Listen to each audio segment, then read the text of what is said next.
कैसे लगा? पहले तो हमेशा पुणे आके मुझे बहुत अच्छा लगता है क्योंकि यहाँ पे मेरी बहुत ज़्यादा जो बहुत बड़ी यादें हैं। यहाँ पे जितने बड़े टूर्नामेंट्स मैंने जीते हैं यहाँ पे, और इतने सारे लोगों ने मुझे प्यार दिया है यहाँ पे जब भी मैं पुणे में आती हूँ।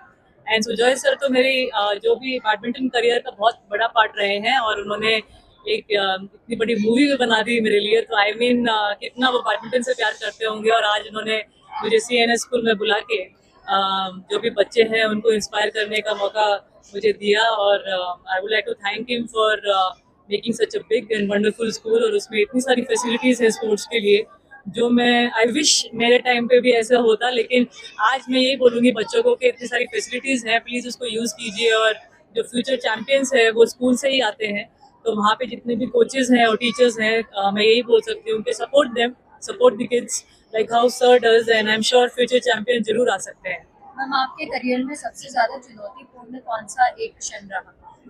I guess everyone knows it, 2016 Olympics, जहाँ पे दिल बहुत टूटता है when you are playing at the highest level and when you target to get another medal and आपको ऐसी इंजरी हो जाती है जो ना आप गिरे ना कहीं लगी आपको, but it just happened because of the years of playing। और अपने आप को जो एक्स्ट्रा बोन ग्रोथ है वो टूट गई अंदर, and it was hurting my tendon and I couldn't play that Olympics well and I was it was so heartbreaking। बहुत मुश्किल होता है ऐसे बड़े टूर्नामेंट्स को बोलना, लेकिन हमेशा कुछ सीख मिलती है आपको जब ऐसे बड़े चैलेंजेस आते हैं। आई थिंक उसने वो टूर्नामेंट ने मुझे और स्ट्रांग बनाया, और जितने भी टाइटल उसके बाद मैंने जीते हैं वो आई थिंक उसकी वजह से ही, वो जो स्ट्रेंथ मुझे आई है उसकी वजह से ही जीते हैं। Injury makes you strong. Yes, definitely it makes you strong.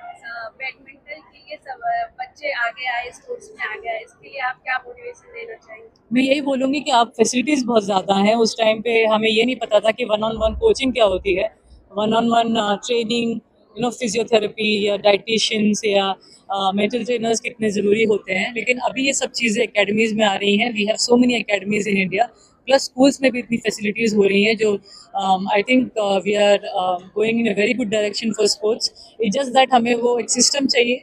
I think we are lacking somewhere in that. अगर चाइना कर सकते हैं तो हम क्यों नहीं कर सकते हैं? So the thing is that when 5 girls या boys retire in badminton वहाँ पे, तो 5 और खड़े रहते हैं उनकी पोजीशन लेने के लिए। तो ऐसा ही कुछ सिस्टम इंडिया में भी होना चाहिए।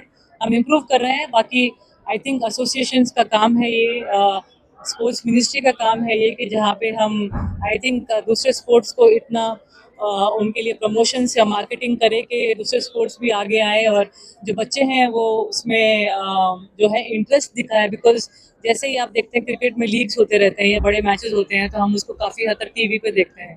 तो ऐसे ही दूसरे स्पोर्ट्स के लिए कुछ ऐसा हो कि काफ़ी और टूर्नामेंट्स हो, मैचेस हो, लीग्स हो। और अभी वर्ल्ड चैम्पियनशिप्स भी दिल्ली में हो रही है बैडमिंटन की।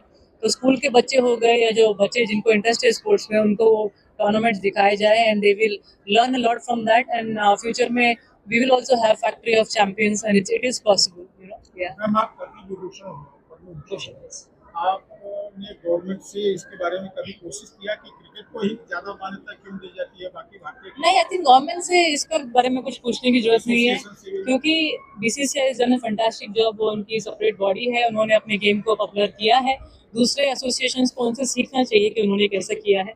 और मुझे कुछ बोलने की जरूरत नहीं है, but I think we can see how it is done well and कितने उनके जो प्लेयर्स हो उनको कितना अच्छा फ़ायदा मिलता है लीग्स खेलने से या वो। तो मुझे लगता है दूसरे एसोसिएशन से उसे सीखना चाहिए। एंड दूसरे स्पोर्ट्स में वो लीग्स, वो थोड़ा सा पैसा, sponsorship, salary system yes improve करना चाहिए, ताकि हम स्पोर्ट को भी we can take it as a जैसे हमारी जॉब है वो। यस। एक सवाल छोटा सा होगा, अभी 2028 में ओलंपिक होने जा रहा है, जी। इसमें किस महिला खिलाड़ी को आप उम्मीद लगा रही हैं जिससे?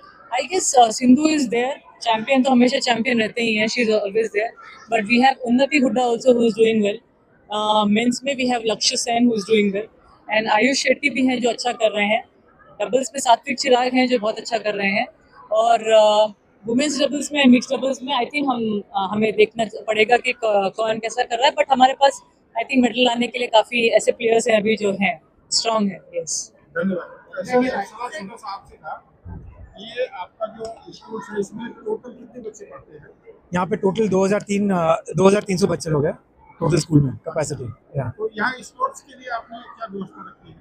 सो हम लोग ने पूरा वर्ल्ड क्लास प्लानिंग किया है स्पोर्ट्स के लिए।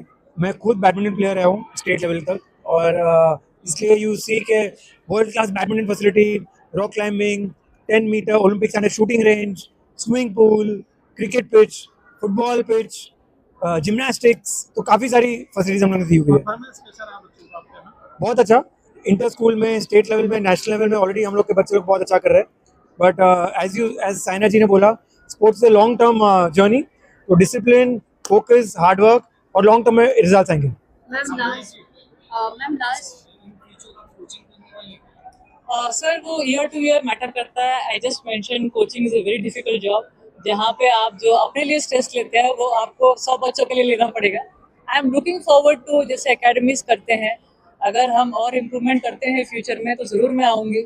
नहीं तो आजकल के बच्चों का थोड़ा डिस्ट्रैक्शंस है, आप देख रहे हैं, इतना ईजी नहीं है, but coaching itself is a very very difficult job. तो उसके लिए भी अगर 2-3 साल के बाद देखते हैं कैसे मूड चेंज करता है। As a sports person badminton तो दिल में रहेगा ही, तो कोचिंग तो कभी भी कर सकते हैं। मैम ऐसा कोई संदेश जिससे आपने प्रेरणा ली हो और आप चाहते हो कि यूथ भी उससे प्रेरणा ले?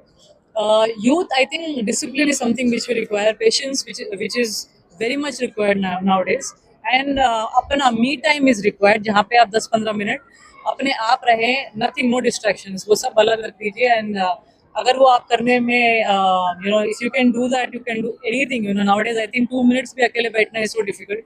If you can do that for 15 minutes, focus on your breathing, focus on your mental health, and I'm sure it will definitely help you in long run. Thank you so much, ma'am.